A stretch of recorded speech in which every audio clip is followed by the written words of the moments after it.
Donc, alors maintenant, on va passer finances et moyens généraux. Donc, Fabrice Vega, et donc on va passer au budget supplémentaire. Oui, bonsoir à tous. Alors avant de vous faire une présentation synthétique de ce budget supplémentaire, je voulais aussi remercier, comme il se fait de tradition, tous les services de la mairie qui ont participé à l'élaboration de ce budget, qui reste un exercice difficile. Donc un grand merci pour le travail que vous effectuez. Alors, au niveau du budget supplémentaire pour cette année 2019, je vous rappelle que ce dernier permet d'affiner le budget primitif en ajustant les prévisions de crédit inscrits en début d'année. Les principaux mouvements sont détaillés dans le rapport qui vous a été présenté en commission des finances le 18 septembre dernier. Ce budget supplémentaire intègre les résultats de l'exercice 2018 voté le 27 juin dernier avec un report en section de fonctionnement de 6,6 millions d'euros. Vous avez pu prendre connaissance du rapport de présentation joint à la délibération qui vous détaille les principaux mouvements. Malgré tout, je souhaite vous préciser quelques points. Tout d'abord, à la lecture du rapport de présentation, vous pouvez constater qu'un des points majeurs de ce budget supplémentaire est la maîtrise des dépenses de gestion, avec notamment une réduction des charges à caractère général de 2,36% par rapport à 2018, et avec une masse salariale dont l'évolution est contenue à 1,31%. Et cela, malgré notamment l'augmentation du SMIC et du GVT. Le GVT, je rappelle, qui est le glissement vieillesse technicité. Ces résultats favorables mettent ainsi en exergue notre volonté de maîtriser nos dépenses de gestion. Il faut également souligner que la DGF, la fameuse dotation globale de fonctionnement, s'est contractée de 10% cette année. Face à cette baisse, nous avons sollicité les services de l'État pour avoir des explications. Je tiens à rappeler qu'en 5 ans, cette recette a subi une baisse de 63%. Dans ce contexte, je tiens à préciser que la politique de gestion active de notre patrimoine menée ces dernières années nous a permis de conserver nos marges de manœuvre pour investir sans recourir à une hausse des taux d'imposition. De plus, la section d'investissement, après les phases d'études, les opérations de travaux qui seront engagées avant la fin de l'année sont détaillées dans le rapport. Je souhaite également vous indiquer que le présent budget prévoit le reversement d'une partie des excédents des budgets annexes à la métropole Aix-Marseille-Provence pour financer les opérations engagées par la commune avant le transfert au 1er janvier 2018 des compétences eau et assainissement. Ainsi, je vous propose de voter ce soir donc le budget supplémentaire 2019 qui s'élève en recettes à un peu plus de 28 millions d'euros et en dépenses à un peu plus de 17 millions d'euros. Je vous remercie de votre attention. Oui. Mais oui, mais de toute façon, c'est arrivé tout ça. Merci Monsieur Vega pour ces précisions. Avant d'évoquer donc l'évolution du budget supplémentaire, juste quelques points. C'est des données qu'on ne relève pas habituellement, mais qu'on relève ici, puisque vous dites partout que tout le monde est en campagne, mais que ce n'est pas votre cas. Juste pour préciser que les postes de dépenses liés aux fêtes et réceptions cette année ont augmenté de 22% par rapport à l'année dernière et de 115% par rapport à 2017. Les frais de réception ont augmenté de 130% par rapport à l'année dernière et ont augmenté de 184% par rapport à 2017. Mais hormis cette explosion-là, vous n'êtes pas en campagne. Monsieur Vega, vous nous avez précisé plusieurs points. Juste pour rappeler, avant de revenir sur les éléments que vous avez apportés, que le budget primitif est là pour donner le ton sur toutes les dépenses à engager sur la commune et qu'effectivement, légalement parlant, le budget supplémentaire est là pour, vous avez cité les deux mots, affiner et ajuster le budget primitif. Ça, c'est dans la gestion normale d'une commune et saine. Ce soir, vous nous proposez de voter un budget de plus 40% en termes de dépenses par rapport au budget primitif. 5 millions d'euros supplémentaires entre le mois de mars et le mois de septembre. Plus 40% entre le budget primitif et le budget supplémentaire. C'est du jamais vu dans une autre commune. Vous allez engager, à quelques mois du mois de mars, 5 millions d'euros de travaux que vous avez découverts au mois d'avril. Alors, soit vous avez des explications, soit c'est nous qui passons à côté de quelque chose, mais il va falloir nous expliquer pour quelles raisons, d'un coup, nous avons besoin de relancer des études sur l'église Saint-Blaise, pourquoi il va falloir requalifier certaines routes, et que tous ces problèmes-là, nous les avons découverts en avril 2019, puisque vous ne les aviez pas prévus au mois de mars 2019. Ça, c'est le premier point. Concernant la gestion active du patrimoine, j'aimerais un peu plus comprendre qu'est-ce que vous entendez par gestion active du patrimoine, puisque je rappellerai que nous avons un excédent de 12 millions d'euros, alors que vous rappelez aux associations, aux agents communaux, aux groupes scolaires et aux pénois que nous n'avons plus d'argent. Nous avons un excédent, nous sommes en suréquilibre de 12 millions d'euros. Donc, voilà. Expliquez-nous en gros qu'est-ce que vous entendez par gestion active du patrimoine. Et enfin, dernier point, vous parlez de hausse du taux d'imposition. Alors c'est vrai, la commune n'a pas engagé une augmentation des taux d'imposition, mais les impôts des pénaux augmentent. Les impôts des pénaux augmentent et avec les 12 millions de recettes supplémentaires que nous avons, vous auriez pu absorber l'augmentation des taux par une baisse de l'imposition. Vous auriez pu le faire. Ce n'est pas le choix que vous avez fait. Vous vendez énormément de biens communaux, il n'y a pas de dépenses engagées et nous avons un dépassement de 12 millions d'euros en termes de suréquilibre. C'est les raisons pour lesquelles nous vous demandons un peu plus d'éclaircissement sur ce budget. Merci.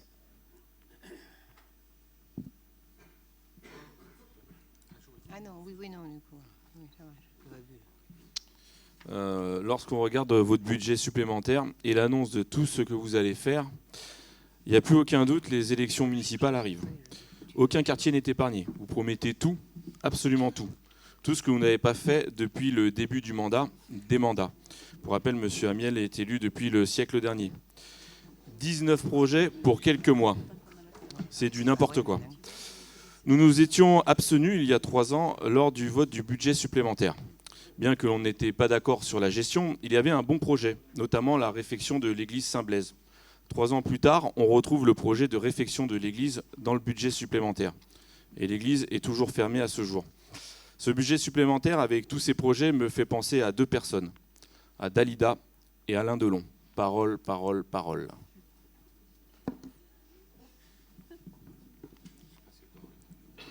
toute façon, on ne va pas en pleurer. Hein. Bon, alors, vous nous dites que vous voyez apparaître des projets. Les projets, ils apparaissent quand les études préliminaires, et même déjà détaillées, sont faites. Bon, nous, on ne s'est pas arrêté de faire des études. Donc, quand les études sont faites, on sait chiffrer ce qu'il faut faire après. Il n'y a pas de honte à ça. On n'est pas obligé non plus d'avoir les yeux rivés sur les élections. Il faut bien que les choses se fassent. C'est tout. Donc c'est pour ça qu'il y a des choses qui apparaissent de manière nouvelle, parce que maintenant on sait où on va, sur certains points qui ont été pris en compte, et les études, c'est un gros morceau de la réalisation. Quand les études sont bonnes, la réalisation, ça va tout seul après. Hein. Je sais de quoi je parle dans d'autres domaines, mais c'est pareil. Bon, la gestion active du patrimoine. Vous me parlez. La gestion active, ça veut dire que on examine en permanence notre patrimoine. Il y a des choses qui ne servent plus à rien, pas seulement des terrains, mais des maisons. De toute façon, il y a des maisons, on ne sert pas à quelque chose, mais qu'est-ce qu'on en fait? Il faut bien si on les laisse, je dirais, péricliter, se dégrader, etc., un jour, elles ne vaudront plus rien. Il vaut mieux les valoriser et en faire autre chose. C'est ça la gestion active. En faire autre chose pour le bien commun, voilà, tout simplement. Alors, l'histoire des taux d'imposition, évidemment, on peut toujours diminuer les impôts et diminuer, je dirais, prendre en compte l'augmentation des bases et donc diminuer les taux. Ce n'est pas obligatoirement une bonne chose, parce qu'un jour, on augmentera, mais d'un coup, parce que qui que ce soit, un jour, il y aura besoin d'augmenter les impôts. Eh bien oui, parce que ce n'est pas toujours possible de vivre comme ça. Alors, après, vous nous dites qu'on a 12 millions sous le coude, là, hein, que j'ai 12 millions sous le coude. Oui, ça fait peut-être plus haut que ça, quand même. Hein. 12 millions, ça dépend comment sont les billets.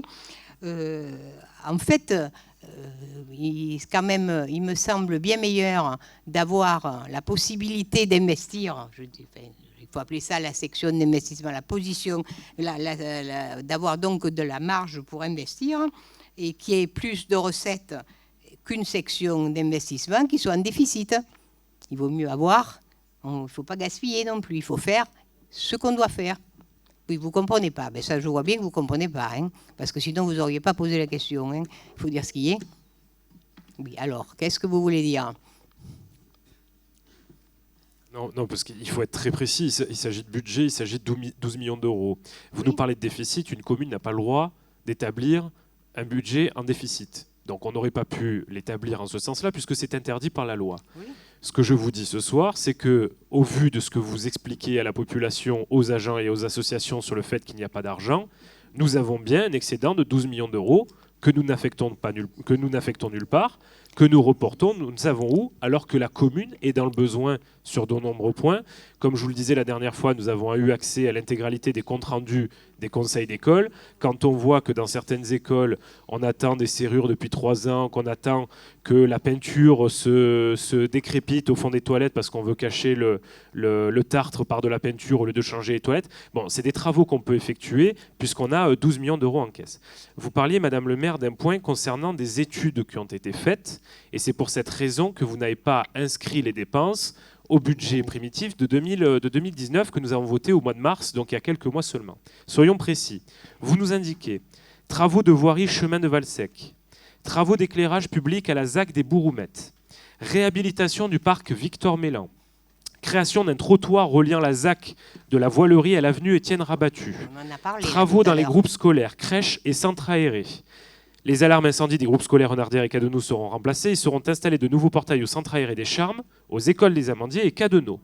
Réhabilitation des terrains incendiés, sécurisation de fronts rocheux, acquisition d'un véhicule poids lourd pour le service logistique, acquisition d'un véhicule plateau pour le service propreté urbaine, travaux d'éclairage public et sportif, diverses opérations, travaux de voirie chemin de Régana, création d'un espace public au repos, restauration de l'église Saint-Blaise, sachant que vous nous indiquez que l'église ayant été fermée pour des raisons de sécurité, M. Fuson précisait tout à l'heure à juste titre que nous avions les fonds il y a 3 ans, nous relançons un diagnostic et des études en vue de réaliser peut-être les travaux en 2020.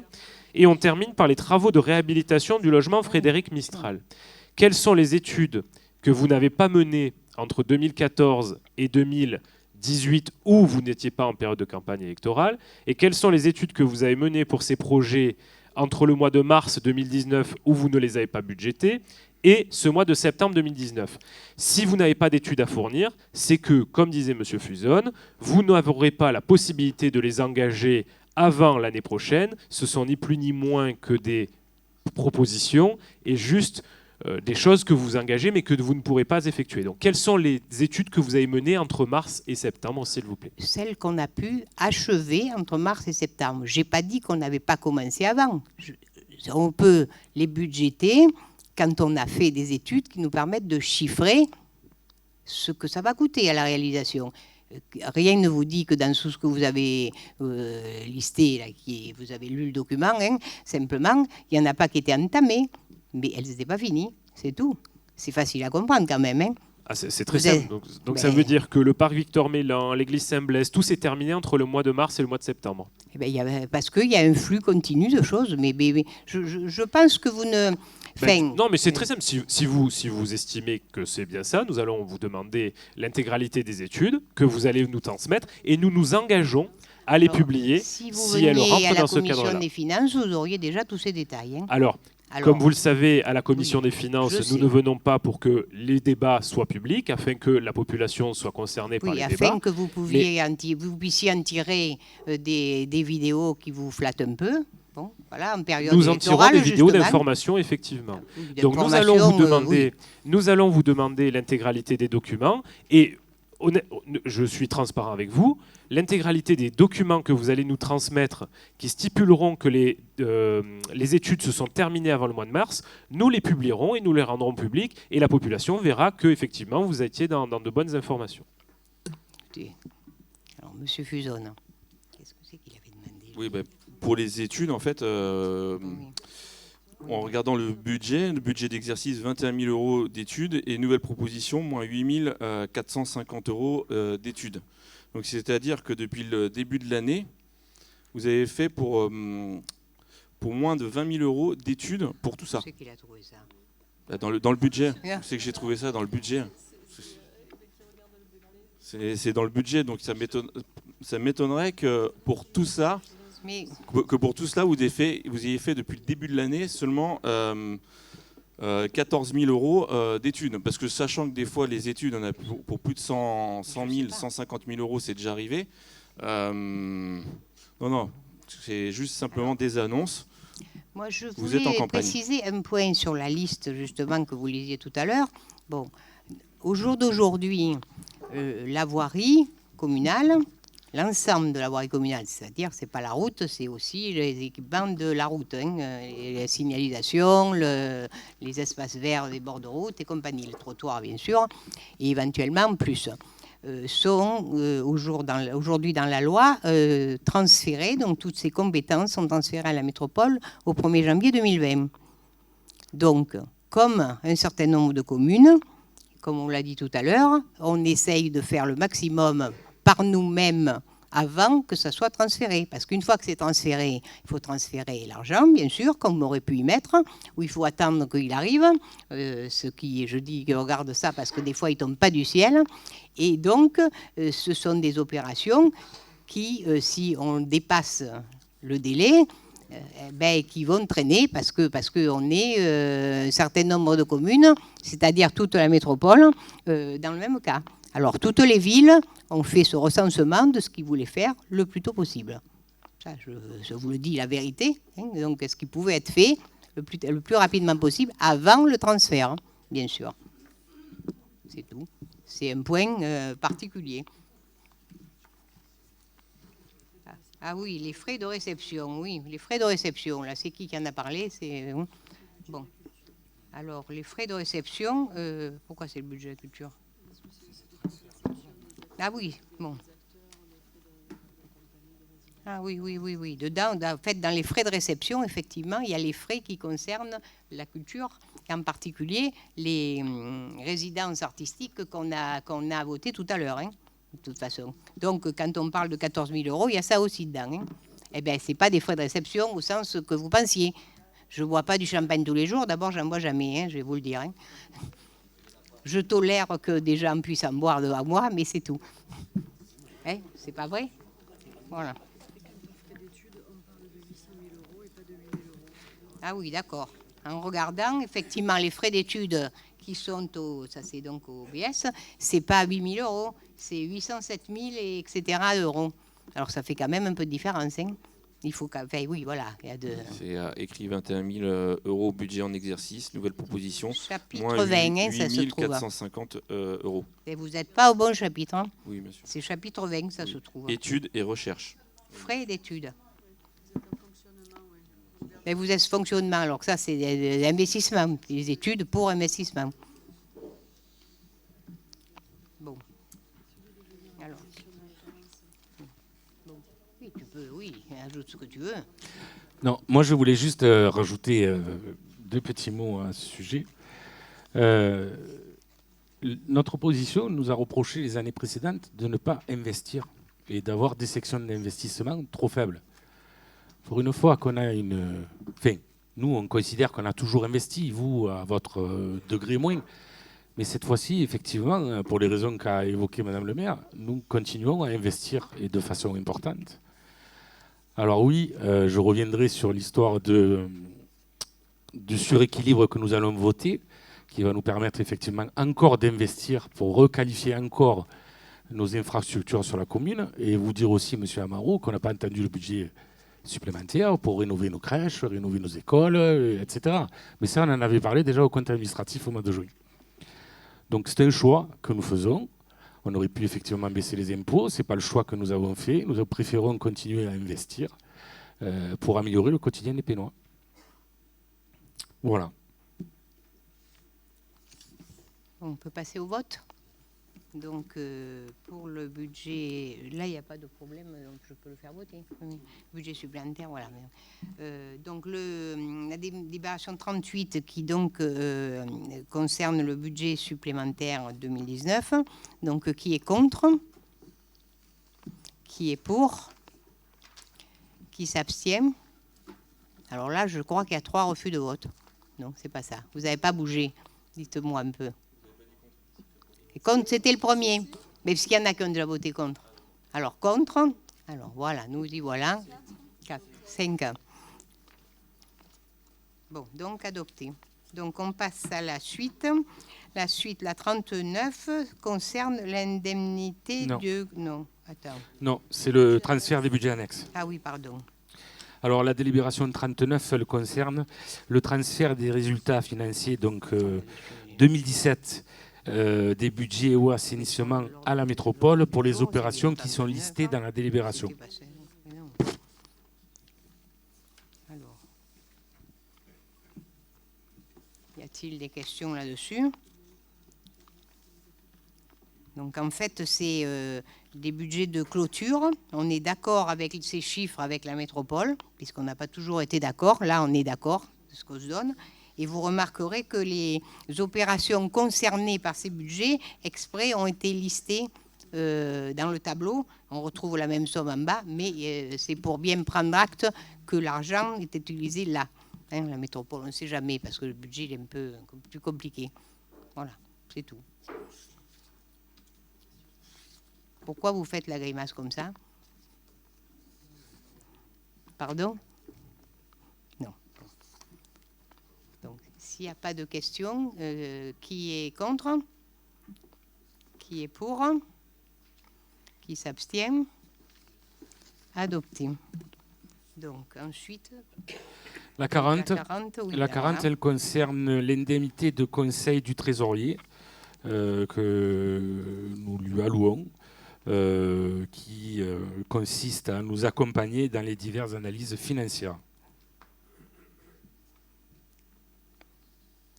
De toute façon, c'est pas, j'allais dire, tout le monde fait ça, quoi. Hein? Bon.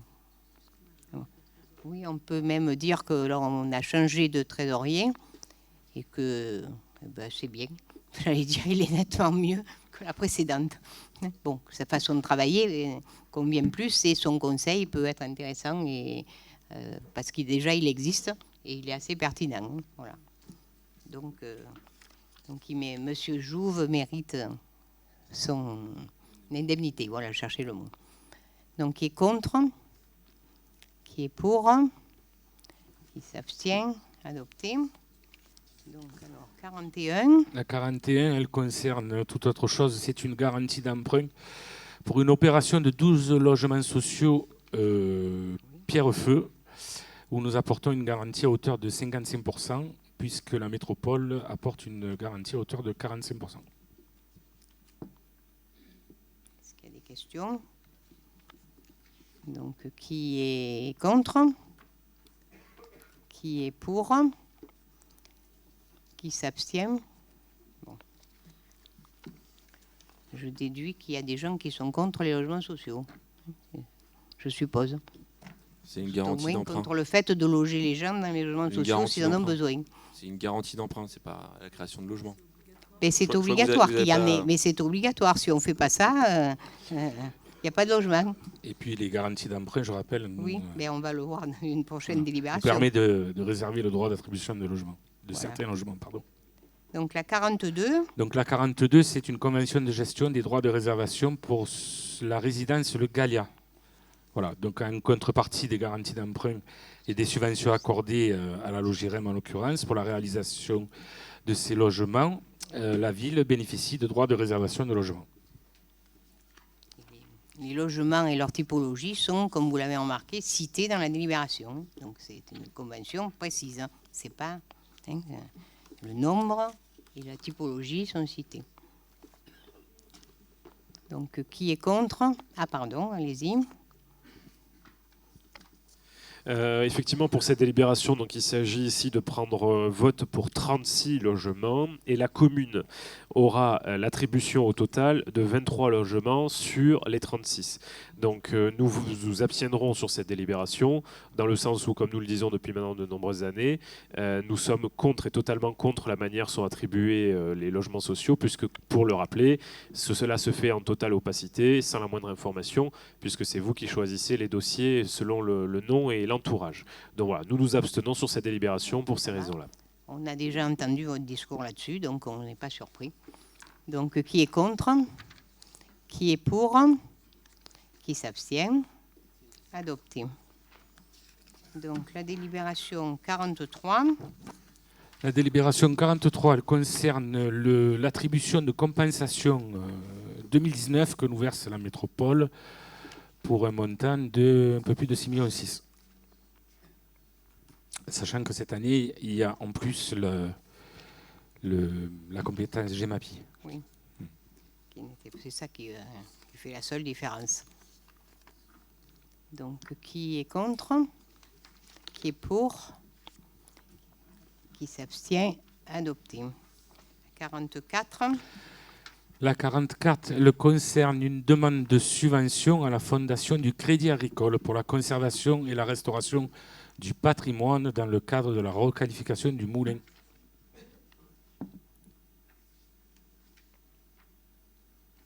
Donc, qui est contre? Ah non. Allez-y. Allez-y. Madame le maire, point d'information quand même important concernant cette délibération, puisque vous faites état du fait que nous allons demander une subvention à hauteur de 613 000 € hors taxe pour la rénovation du moulin.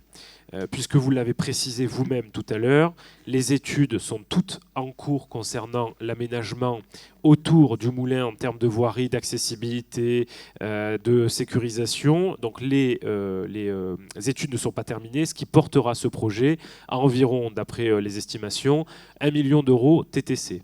Donc ce soir, nous allons, c'est votre droit, vous avez le droit de dire non, mais tout cumulé, préemption, plus les prochaines dépenses qui seront liées à l'aménagement, plus ici le montant évoqué, nous avoisinerons les 1 million d'euros TTC pour ce projet-là. Nous réitérons les propos que nous avons tenus tout à l'heure. C'est un choix, vous le faites, c'est pas un choix que nous faisons. Les 1 million d'euros pour nous auraient été investis plutôt dans le réaménagement du village, qui aurait permis son dynamisme, et une fois que le village serait reparti, à ce moment-là, nous aurions vu pour de tels projets. Et ça va, chacun prend le problème dans le sens qu'il juge bon. Donc, on prend l'un et l'autre l'opposé, c'est tout. Donc, qui est contre? Qui est pour? Qui s'abstient? Personne. Adopté. La 45. Alors, la 45, elle vient en remplacement d'une délibération que nous avons prise au mois de juin. Elle concerne la demande de subvention auprès du conseil départemental pour la requalification justement du Moulin des Pins. On en a parlé précédemment avec M. Bussy. Donc, on a la possibilité de basculer sur un autre dispositif qui s'appelle Marseille Provence Gastronomie. Je crois que tout le monde en a entendu parler, fait par le conseil départemental, ce qui nous permet de porter la subvention du projet à hauteur de 70%. Donc, cette délibération annule la première demande et remplace cette demande de subvention auprès du conseil départemental. Oui. Est-ce que vous pouvez nous expliquer concrètement comment ça va se passer pour le moulin? Concrètement, qu'est-ce que les gens vont pouvoir acheter? Comment ils vont s'y rendre? À quel prix tout cela va être acheté? Pouvez-vous nous expliquer dans la vie de tous les jours comment ça va se passer? Quand ça sera en place, un peu plus, on fera une réunion là-dessus spécifiquement, et toutes ces informations seront données. Le prix de la farine, je ne sais pas vous le dire moi aujourd'hui.